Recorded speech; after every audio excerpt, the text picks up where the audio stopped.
In addition to these financial concerns, Gwinnett also has several legal concerns related to this legislation. It purports to create a so-called city light, one limited to providing only 3 services, and is prohibited from collecting property taxes to fund these services. The legislation provides that these restrictions may only be removed by way of another voter referendum. Put simply, these restrictions are legally unenforceable, as stated by this body's Office of Legislative Counsel in 2015, by the Senate Incorporation Study Committee in same year, and by the Carl Vinson Institute when it reviewed Peachtree Corners Charter in 2017. The Constitution expressly prohibits the General Assembly from limiting any such powers or services except by way of a general law that would apply statewide to all cities. These experts have all concluded that city light charter provisions are unenforceable.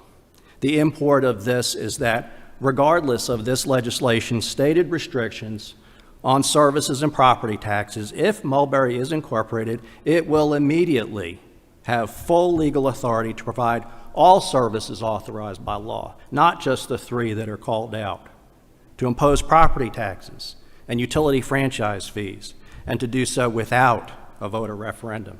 This is why in 2015, the Senate Study Committee recommended prohibiting the city light concept from being included in future legislation. It also recommended, quote, that language be inserted into charters containing a millage cap that clarifies that the caps can indeed be increased by a city council through its home rule powers and without voter approval.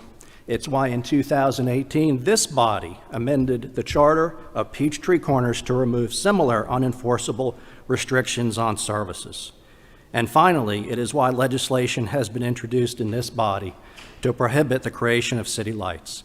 If Peachtree Corners is going to be held up as an exemplar for the incorporation of Mulberry, then as recommended by the Senate Study Committee and as recently legislated by this body for Peachtree Corners, these unenforceable provisions should first be amended and clarified.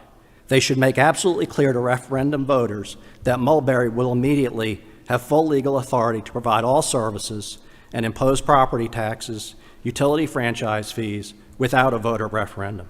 This is Gwinnett County's request of you.